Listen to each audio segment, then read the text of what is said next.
오늘은 가정을 세우고 민족을 살리고, 따라해 보겠습니다. 가정을 세우고 민족을 살리고.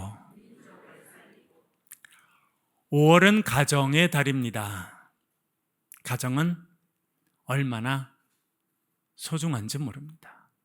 하나님께서 친히 만들어주신 제도가 가정이라고 하는 제도입니다. 아담을 만드시고 그의 아내인 하와를 만드셔서 두 사람이 한 몸이 되게 하시고 한 가정을 이루게 하셨습니다. 하나님께서 그렇게 직접 하게 하셨습니다. 가정이 얼마나 소중한지 모릅니다. 여러분, 우리의 삶은 어디서 시작합니까? 가정에서 시작해요. 부모님이 계시기 때문에 우리가 태어나게 된 것이고, 우리 인간은요, 가정에서 인생을 시작하게 되어 있습니다. 그리고 어디서 마무리하게 되어 있습니까? 물론 대부분의 분들이 요즘에는 병원에서 인생의 마지막 순간을 맞이합니다만, 복된 가정, 대부분의 사람들은 자녀들 그리고 가족들과 마지막 시간을 보내게 됩니다. 우리의 인생의 시작도 가정이고요, 인생의 마지막도 가정입니다. 아무리 화려한 권력을 갖고 아무리 유명했던 사람이라도 혼자 쓸쓸히 인생을 마무리하게 된다면 그것은 참 서글픈 마무리가 될 것입니다. 이처럼 가정이 중요합니다. 그렇다면 여러분, 어떤 가정이 좋은 가정입니까? 돈이 많으면 좋은 가정이 됩니까? 사회적으로 높은 지위를 가지고 있으면 좋은 가정이 됩니까? 세상의 권력을 행사하는 가정이 되면 좋은 가정이 됩니까?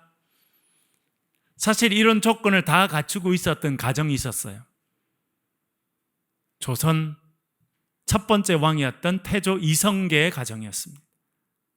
나라를 건국합니다. 왕이 됩니다. 최고의 권력을 누리게 되고 최고의 위치에 이르게 됐습니다. 엄청난 부를 가진 가정이 태조 이성계의 가정이었습니다. 그래서 행복하고 좋은 가정이었습니까? 태조 이성계는 첫 번째 부인으로부터 6명의 아들을 얻습니다. 두 번째 부인으로부터 2명의 아들을 얻습니다. 근데 두 번째 아내를 더 좋아했던 것 같습니다. 그래서 두 번째 아내가 낳은 아이 둘 중에 첫 번째 방석이를 세자로 책봉합니다. 그랬더니 누가 화가 났을까요? 첫 번째 부인의 아들 1명은 죽고 5명이 살아있었는데 5명이 화가 났습니다. 그 중에 5번째 아들 이방원이가 칼을 들었습니다. 1398년 이 이방원이는 배 다른 형제 둘을 칼로 쳐 죽여버립니다. 그것이 1차 왕자의 난입니다. 그걸로 끝난 것이 아닙니다. 2년 뒤에 이제는 세자 자리를 놓고 네 번째 아들과 5번째 아들이 전쟁을 벌입니다. 그것이 제2차 왕자의 난이 됩니다. 여러분, 태조 이성계는요, 사회 권력을 갖고 있었습니다. 높은 위치에 있었습니다. 엄청난 부를 갖고 있었습니다. 그래서 행복한 가정이 되었습니까? 피비린내 나는 전쟁을 끊임없이 해야 됐던 가정이 그 가정이었습니다. 어떻게 해야 행복한 가정이 됩니까? 지혜자는 이렇게 말합니다. 잠언 17장 1절 말씀 읽어보겠습니다. 같이 읽겠습니다. 시작. 마른 떡 한 조각만 있고도 화목하는 것이 제육이 집에 가득하고도 다투는 것보다 나으니라. 아멘. 집이 가난해. 먹을 것이라고는 마른 떡 한 조각밖에 없습니다. 그래도 가정이 서로를 아껴요. 그 마른 떡 한 조각도 나눠서 서로가 나눠 먹습니다. 그 가정이 화목한 가정이고 그런 가정이 복된 가정이라는 것입니다. 그 옆에 가정은요, 밥 먹을 때마다 산의 진미가 오릅니다. 먹을 것이 넘쳐 흘러요. 이성계 가정이 그랬습니다. 그렇다고 행복했습니까? 아니요. 피비린 나는 싸움을 자녀들이 하고 살아가는 가정은요, 절대 행복할 수가 없습니다. 여러분, 마른 떡 한 조각만 있고도 화목한 가정, 그런 가정이 여러분의 가정이 될 수 있기를 주의 이름으로 간절히 축원합니다. 한 가정이 세워지는 것 대단히 중요합니다. 왜냐하면요, 한 민족은 그런 건강한 가정으로 구성되기 때문에 그렇습니다. 제가 목회해 보니까요, 건강에 어려움을 당하는 분들이 많아요. 어떤 분은 대단히 젊은 나이에도 암을 경험하는 때가 지금 아주 많아졌어요. 여러분, 우리 몸의 한 부분, 예를 들어 위에 암이 생겼습니다. 그러면 그 사람을 우리가 뭐라 부릅니까? 건강한 사람이라고 부릅니까? 암을 경험하고 있는 암 환자라고 부릅니까? 뭐 어떻게 부르든 여러분 상관이 없을 수 있습니다만, 암 치료를, 암이 몸의 한 부분만 생겼어요. 그래도 암 치료를 계속하는 사람은 암 환자라고 부릅니다. 왜 그래요? 딴 데는 다 멀쩡하고 한 곳만 그런데 왜 환자라고 불러요? 우리 몸이 다 연결돼 있어서 그래요. 한 나라가 건강하려고 하면 건강한 가정들이 세워져 있어야 합니다. 너무나 중요합니다. 이런 예를 보여주는 가정이 솔로몬의 가정입니다. 잘 아시는 대로 솔로몬은 하나님께서 지혜를 주셨습니다. 그래서 지혜의 사람이 됐습니다. 그래서 지혜가 있으니까 지혜로 가정을 다스리고 나라를 다스렸습니다. 그래서 어떤 결과가 있었습니까? 나라가요, 부강해졌어요. 이스라엘 역사상 가장 강력하고 가장 영화로운 그런 나라를 이루게 됐습니다. 얼마나 그 백성들이 태평성대를 누리며 살았는지 모릅니다. 그런데 위기가 찾아옵니다. 그 위기는 어디서 시작되었습니까? 열왕기상 11장 4절과 5절 읽어보겠습니다. 같이 읽겠습니다. 시작. 솔로몬의 나이가 많을 때에 그의 여인들이 그의 마음을 돌려 다른 신들을 따르게 하였으므로 왕의 마음이 그의 아버지 다윗의 마음과 같지 아니하여 그의 하나님 여호와 앞에 온전하지 못하였으니 이는 시돈 사람의 여신 아스타롯을 따르고 암몬 사람의 가증한 밀곰을 따름이라. 아멘. 그는 지혜의 사람이었는데 그의 지혜가 점점 후퇴합니다. 어느 순간에는 우둔한 사람으로 바뀝니다. 성경은 그 원인이 이방 여인들이 그에게 와서 그의 마음을 바꾸어 놓았기 때문이다, 그렇게 말합니다. 여러분, 참 어렵습니다. 솔로몬이 왜 이방 여인들을 많이 데리고 와서 자기 아내로 삼았겠습니까? 나라를 부강하게 하기 위해서. 지금이나 그때나 외교가 대단히 중요합니다. 여러분, 우리나라 외교가 얼마나 중요한지 몰라요? 우리나라는요, 강대국 사이에 딱 껴 있습니다. 지금은 미국과 중국 사이에 딱 껴 있습니다. 중국은 우리와 손잡아야 된다 그러고 미국은 우리와 손잡아야 된다 그럽니다. 샌드위치가 돼 있어요. 남쪽에는 일본이 있습니다. 지금 북쪽에는 러시아가 우리를 위협하고 있습니다. 우리나라 무기가 지금 우크라이나로 들어가고 있다, 이렇게 지금 판단해서 우리나라를 위협합니다. 여러분, 우리나라 완전히 샌드위치예요. 지혜가 없으면 우리나라는요, 앞으로 역사에 경험했던 고통과 아픔을 또 경험하게 돼 있어요. 외교를 참 잘해야 되는 이 지혜가 필요한 순간, 솔로몬은 나라를 부강하게 하기 위해서 외교 정책을 잘 폈습니다. 동맹을 맺는 거예요. 가족 관계로 만들어서 서로 침입하지 못하도록 만듭니다. 그래서 많은 나라와 동맹을 맺었는데 그 동맹의 결과로 공주들을 데리고 와서 다 아내로 삼았습니다. 아내가 수백 명이 됐어요. 나라를 제대로 하겠다라고 생각하고 했는데 결국 그것은 엄청난 패착이 됩니다. 여인들이 왔습니다. 몸만 온 게 아니에요. 자기 신들을 데리고 옵니다. 그리고 왕에게 이야기합니다. 왕이여, 나를 사랑합니까? 나를 사랑하면 내가 섬기는 신에게 가서 절합시다. 그러니 가서 아스토롯 앞에 가서 절하고 밀곰 앞에 가서 절하고 여러 이방 신들 앞에서 절하게 되면서 그의 마음이 바뀌게 됩니다. 참 안타까운 일이죠. 지혜의 왕이었던 솔로몬이 노년에는요, 우둔한 왕이 됩니다. 그래서 하나님을 섬기는 여호와 신앙을 버립니다. 우상을 섬깁니다. 그 결과는 처참한 결과로 이어집니다. 어떻게 됩니까? 나라가요, 남북으로 나눠져. 우리나라 지금 남북으로 나눠져서 얼마나 큰 고통을 겪고 있습니까? 여전히 이산가족의 위험을 겪고 있고, 여러분 우리나라가 얼마나 불안한 나라인지, 핵 위협을 계속 받는 그런 나라가 되어 있지 않습니까? 남북으로 나라가 나눠졌어요. 그게 끝이 아닙니다. 이 솔로몬이 마지막 선택했던 여호와 신앙을 버리고 우상을 숭배하는 것은요, 남유다의 쓴뿌리가 되었습니다. 여러분, 쓴뿌리가 내려지면 쓴뿌리는 잘 제거되지 않습니다.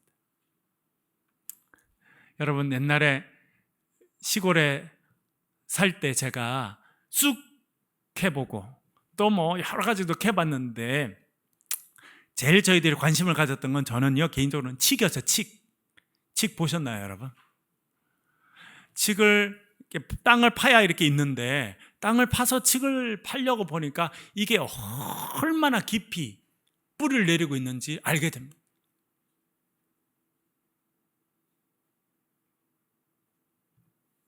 솔로몬으로 인해서 쓴뿌리가 유다에 내려졌는데요, 그건 그대로 있지 않고 성장하게 됩니다.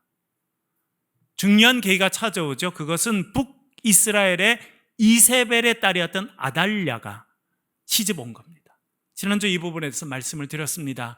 그래서 이 쓴뿌리가 이제 나라 전체에 영향을 줘서 나라가 멸망의 길로 달려가게 되는 중요한 계기는 아달랴가 내려온 것입니다. 그리고 엄마를 따라서 우상을 숭배하는 일들을 전국에 퍼뜨리게 됩니다. 그래서 결국 아하스 왕에 이르러서는 그 처참한 결과를 맞이하죠.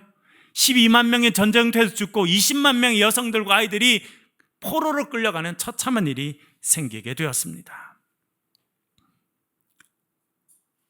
다행히 그의 아들 히스기야가 종교개혁을 합니다. 히스기야의 손자였던 요아스가 종교개혁을 하게 됩니다.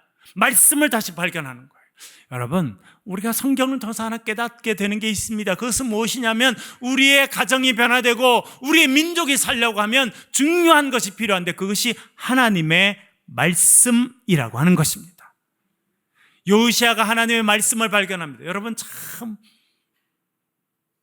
충격적인 일이죠. 남유다는 하나님의 백성입니다. 그런데 요시야가 8살 때 왕이 됩니다. 26살이 될 때까지 말씀이 없었어. 26살이 돼서 성전을 청소하던 중에 하나님의 율법책을 발견했다라고 말합니다. 얼마나 충격적인 일입니까? 하나님의 말씀을 잃어버린 시대를 살았어요. 그래서 어두운 시대가 되었습니다. 그가 26살이 되었을 때 제사장에게 이야기합니다. 성전을 정리하라고, 청소하라고, 깨끗하게 하라고. 그러면서 율법의 말씀을 발견합니다.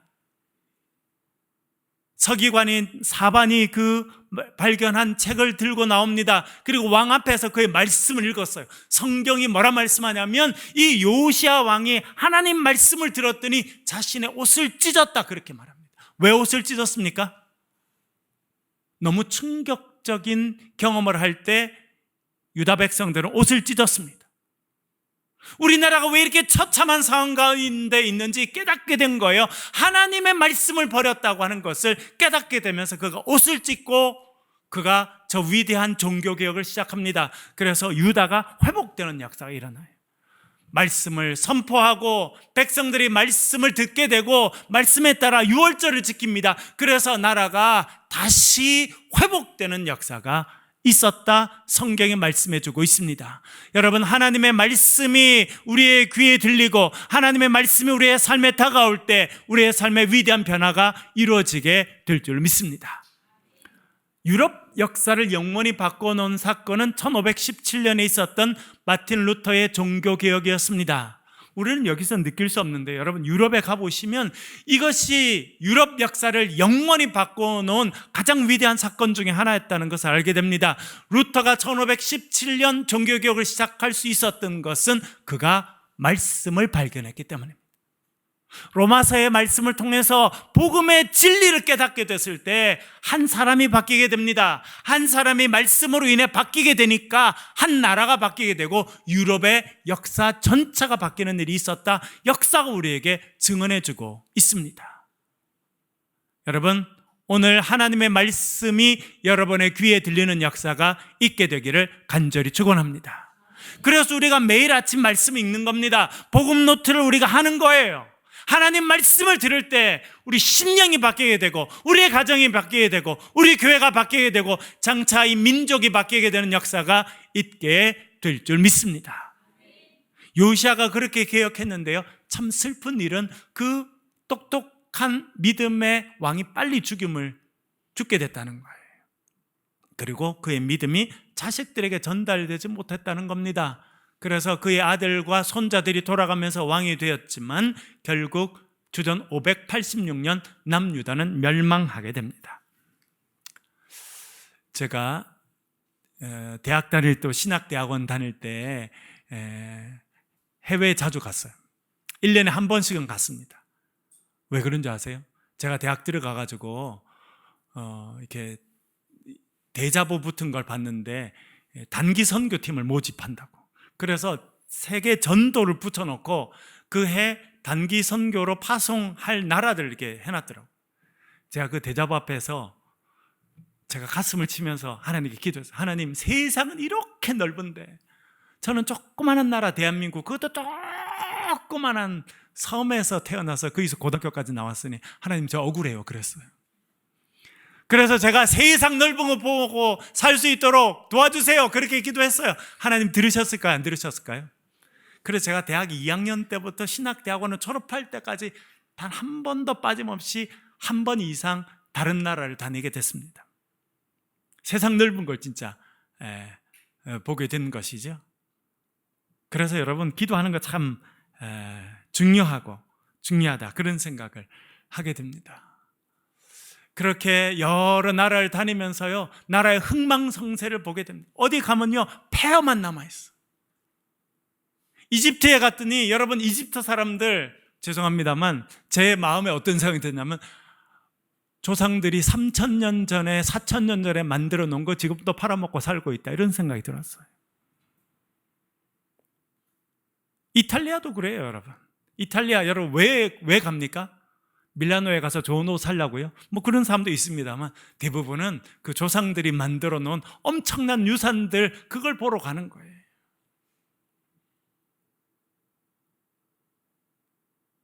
여러분, 우리가 어떤 믿음을 갖느냐 대단히 중요합니다. 유다는 결국 그 신앙을 물려받지 못합니다. 요시아의 신앙이 자녀들에게 전달되지 못해요. 위대한 조상의 믿음들이 자신에게 전달되지 못해서 결국 멸망하게 됩니다. 주전 586년 그들이 끌려가게 돼요. 제가 이렇게 유럽을 다니면서 아주 유명한 박물관에 갔는데 유명한 그림 하나를 보게 됩니다. 그것은 이렇게 벽에다가 부조로 새긴 그림인데, 어떤 그림이 있느냐면 유다 백성들이 끌려가는 장면입니다. 바벨론으로 포로로 끌려가는 장면, 유다 백성들이 굴비 엮이듯이 엮여서 끌려가는 처참한 장면이 묘사되어 있는 것을 본 적이 있었습니다. 그렇게 끌려가요. 여러분, 우리나라도 우리 국권을 잃어버린 때가 있습니까? 없습니까? 있지요. 병자호란 때 60만 명이 끌려간 걸로 끝난 것이 아니라 1905년 우리는 처참하게도 가까이 있는 일본에게 주권을 빼앗기고 나라 잃은 백성의 처지가 되었습니다. 여러분, 우리가 역사를 배워야 되는 이유는 그 역사는 또 반복되기 쉽기 때문에 그렇습니다. 유다 백성들 처참하게 끌려갔습니다. 그리고 하나님께서 불쌍히 여기셔서 한 번씩 돌아오게 되는데 모두 3차의 귀환이 있었다라고 하는 것을 알고 있습니다. 첫 번째 1차 귀환은 536년이 이루어집니다. 538년에 고레스 왕이 칙령을 반포하고 2년 후에 1차로 유대인들이 4만 2천여 명이 돌아오게 되는데, 그때는 스룹바벨이 지도자였습니다. 와서 한 일은 성전을 세우는 일이었습니다. 그리고 2차 귀환은 458년에 이루어지는데요, 주전 458년 에스라라고 하는 사람이 많은 사람들이 이끌어오게 됩니다. 그리고 그 다음 444년에 제3차 귀환이 이루어지는데 느헤미야라고 하는 사람이 유다인들을 데리고 돌아오게 됩니다. 나라가 완전히 망했어. 그래서 사람들이 굴비 엮이듯이 엮여서 그 처참한 길을 걸어가고 100년, 150년 가까이 그곳에서, 여러분 3차 귀환할 때까지는 거의 150년이 걸리거든요. 그곳에서 종살이 하다가 돌아오게 됩니다. 그 이야기가 에스라와 느헤미야에 써 있습니다. 그런데 느헤미야가 돌아와서 감격 가운데 예배를 드렸는데 충격적인 사실 하나를 발견하게 됩니다. 읽어볼게요. 에스라 9장 2절입니다. 에스라 9장 2절 같이 읽겠습니다. 시작. 그들의 딸을 맞이하여 아내와 며느리로 삼아 거룩한 자손이 그 지방 사람들과 서로 섞이게 하는데 방백들과 고관들이 이 죄에 더욱 으뜸이 되었다 하는지라. 아멘. 무슨 이야기가 들렸냐면 그렇게 끌려갔다가 돌아왔는데 또 그 죄를 짓게 됐다는 거예요. 어떤 죄입니까? 이방 여인을 데리고 왔고 이방 여인과 살게 됐고 이방 여인이 섬기는 그 우상을 섬기는 일을 또 했다는 거예요.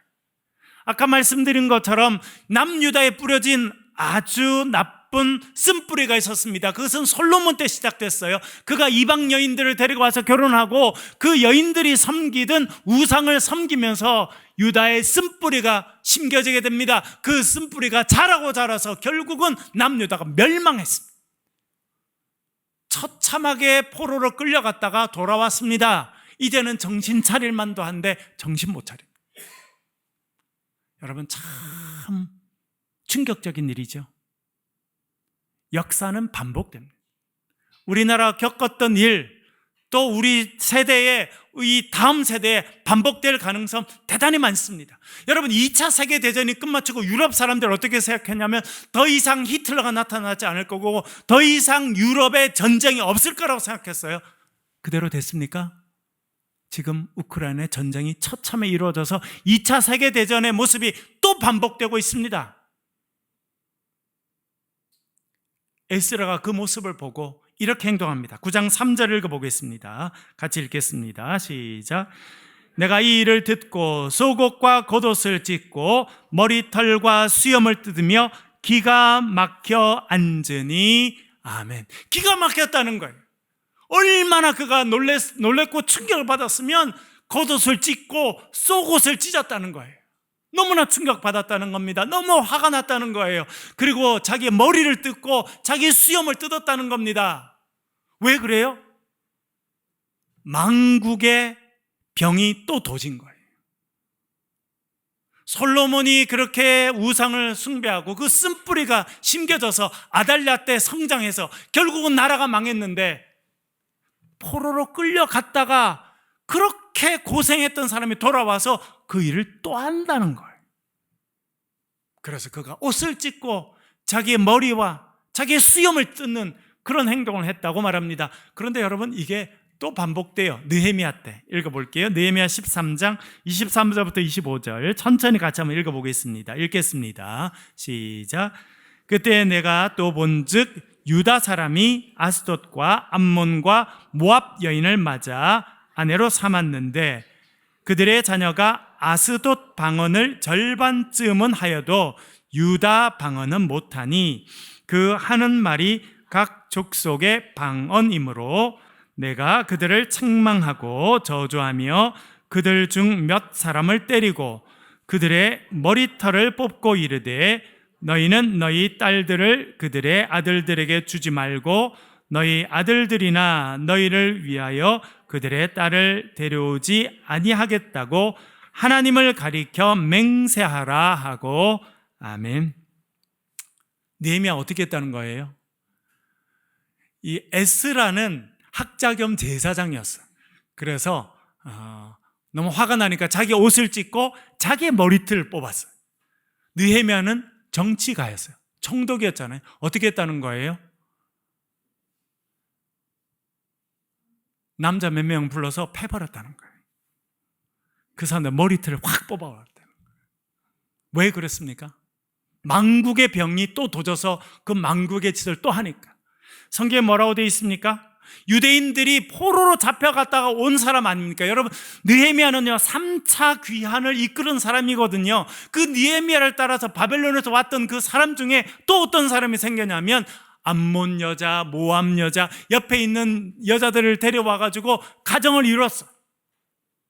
그 가정을 만나봤더니 아이들을 만나보니까요, 아이들이 아빠가 유대인인데 유대 말을 하나도 못해요. 아스돈 말을 하고 암몬 말을 하고. 여러분, 그건 어떤 의미였냐면 이 아이들이 율법 교육을 전혀 못 받았다는 거예요. 유대인들은 아이들이 어려서 성장하기 시작하면 아버지가 앉혀놓고 히브리어로 된 구약 성경을 가르쳐야 했습니다. 그래서 아이들이 자연스럽게 히브리 말도 배우게 돼 있었는데 히브리 말은 전혀 못합니다. 그건 뭐냐면 전혀 신앙 교육이 안 됐다는 거예요. 엄마가 이방 여인이고 이방 신을 섬기니까 그런 신을 섬기는 일을 그대로 반복하고 있었다는 겁니다. 느헤미야는 망국의 병이 또 도졌다는 걸 알게 됩니다. 그래서요, 그 사람 불러서 머리털을 확 다 뽑아버렸다. 보니까 사람들도 성격 따라 행동하는 것 같아요. 그렇죠? 에스라는 누구 머리 뽑았어요? 자기 머리 이렇게 다 뽑. 느헤미야는요, 말 안 듣는 사람 머리 확 다 뽑아버렸다. 망국의 병이 다시 시작된 것. 여러분, 그렇게 한 가정, 사람들이 그럴 수 있죠. 아이고, 한 가정이 뭐 문제예요? 아이고, 그 사람이야 그렇게 살든 말든 뭐 문제냐고. 여러분, 우리의 몸은요, 한 곳이 병들게 되면 그것이 딴 곳으로 전염되게 돼 있습니다. 여러분, 사과 보면 사과를 이렇게 두고 먹다가 어떤 데는 썩은 사과가 하나 생겨요. 그럼 어떻게 됩니까? 썩은 사과 혼자 썩습니까? 옆에 있는 사과를 다 썩게 만듭니까? 똑같아요. 그래서 그가 그런 과격한 행동을 하였다는 것입니다. 우리가 중요한 것을 알게 됩니다. 지난주에 말씀드린 것처럼 쓴뿌리를 제거해야 돼요. 그게 시작입니다. 쓴뿌리를 제거한다고 끝나는 것은 아니고요, 우리가 새롭게 시작해야 되는 것이 있습니다. 그것은 하나님의 말씀을 가르치는 것입니다. 오늘 읽은 8장 8절 9절 읽어보겠습니다. 같이 읽겠습니다. 시작. 하나님의 율법책을 낭독하고 그 뜻을 해석하여 백성에게 그 낭독하는 것을 다 깨닫게 하니 백성이 율법의 말씀을 듣고 다 우는지라. 총독 느헤미야와 제사장 겸 학사 에스라와 백성을 가르치는 레위 사람들이 모든 백성에 이르기를 오늘은 너희 하나님 여호와의 성일이니 슬퍼하지 말며 울지 말라 하고 아멘. 그래서 그 한 일은 뭐냐면 백성들 다 모았습니다. 단을 만들었어요. 옆에 사람들이 쭉 섰습니다. 학사 에스라가 가운데 서서 말씀을 읽었습니다. 왜 옆에 사람들이 섰냐면요, 그 당시에 율법책은 우리처럼 이렇게 돼 있는 것이 아니라 두루마리로 돼 있어서 쭉 풀어야 돼서 이쪽 사람은 풀어주고 이쪽 사람은 그 두루마리를 감도록 하기 위해서 그렇게 양쪽으로 섰어요. 그리고 하나님 말씀을 낭독했습니다. 어려운 부분은요, 설명해 주었어요. 그랬더니 어떤 일이 있었다고 말합니까? 백성들이 말씀을 듣습니다. 말씀을 깨닫게 됐어요. 그랬더니 울게 되었다. 그렇게 말해주고 있습니다. 여러분, 하나님의 말씀이 우리의 귀에 들리는 은혜가 여러분의 삶에 있게 되기를 간절히 바랍니다. 말씀이 들리면 깨달음이 다가옵니다. 여러분, 우리가 복음 노트를 하는 이유는 우리가 하나님의 말씀을 깨닫기 위함이에요. 여러분 해보셨죠? 하나님 말씀을 읽는다고 성경을 통독하다고 다 그 뜻을 깨닫게 되는 게 아니에요. 하나님의 음성을 듣게 되는 게 아닙니다. 물론 읽으면서도 하나님 음성을 들을 때가 많지요. 그러나 오늘 본문에 보면 읽어주고 백성들에게 그 뜻을 깨닫게 주었다, 그렇게 말합니다. 여러분, 하나님 말씀을 읽으시고 말씀을 묵상하시고 하나님 말씀을 깨닫는 은혜가 여러분의 삶에 있기를 간절히 축원합니다. 그래야 진정한 변화가 찾아오게 되는 것입니다. 하나님이 뭘 기뻐하시는 일인지, 이 시대가 어떻게 흘러가고 있는지 깨닫게 되는 지혜가 하나님 말씀에 있는 겁니다. 여러분, 우리나라가 고도의 성장을 70년대, 80년대, 90년대 해왔는데 지금요, 우리 위기를 경험합니다. 자녀들이 없어서 위기를 경험하고, 더 큰 위기는 뭐냐면 청년들이 뭘 해야 될지 알지 못합니다. 꿈과 이상을 갖기 어려워요. 젊은이들이 꿈을 갖지 않습니다. 자신에게 투자하지 않고 미래의 꿈을 갖지 않아요. 왜 그렇습니까? 바른 것을 가르치지 않았기 때문에 그렇습니다. 여러분, 여러분의 가정에 말씀이 회복되는 역사가 있기를 간절히 축원합니다. 그리고 10절 이렇게 말씀합니다. 읽어보겠습니다. 같이 읽겠습니다. 시작. 느헤미야가 또 그들에게 이르기를 너희는 가서 살찐 것을 먹고 단 것을 마시되 준비하지 못한 자에게는 나누어 주라. 이 날은 우리 주의 성일이니 근심하지 말라. 여호와로 인하여 기뻐하는 것이 너희의 힘이니라 하고. 아멘. 말씀을 듣고 나니까 눈물이 흘러요. 기쁨이 찾아옵니다. 그리고 말합니다. 가서 맛있는 걸 해서 잔치하라는 거예요. 여러분, 잔치하는 거 참 중요하더라고요. 이번에 화요일 날 어르신들 모시고 가서 맛있는 것도 먹고 또 떡도 해주셔서 먹고 과일도 먹고 하니까 아주 기뻐지시는 것 같더라고요. 얼굴이 밝아지고. 여러분 참 좋으셨죠? 그렇게 나누는 기쁨을 경험하라는 것이고요. 여러분 또 뭐라 말하냐면 준비한 사람, 있는 사람은 누구와 나누라는 겁니까? 없는 사람들과 나누라는 거예요. 그건 뭐냐면 축복의 통로가 되라는 거예요. 여러분, 하나님께 주신 것이 있으면 그것을 주의 이름으로 다른 사람들에게 나누시는 축복의 통로가 될 수 있기를 간절히 바랍니다. 그리고 아주 중요한 표현이 마지막에 나오는데요. 뭐라 말씀합니까? 여호와로 인하여 기뻐하는 것이 너희의 힘이니라. 뭐가 우리의 힘이 되어야 된다는 겁니까? 여호와께서 주시는 기쁨이, 여호와를 섬기는 기쁨이, 여호와의 말씀을 깨닫고 말씀을 들어서 얻게 된 그 기쁨이 우리 힘이 될 때 우리의 가정이 새로워지고 우리 민족이 새로워지게 될 줄 믿습니다. 여호와로 인한 기쁨, 그것이 여러분의 삶의 기쁨이 되는 복된 가정이 되시길 주의 이름으로 간절히 축원합니다.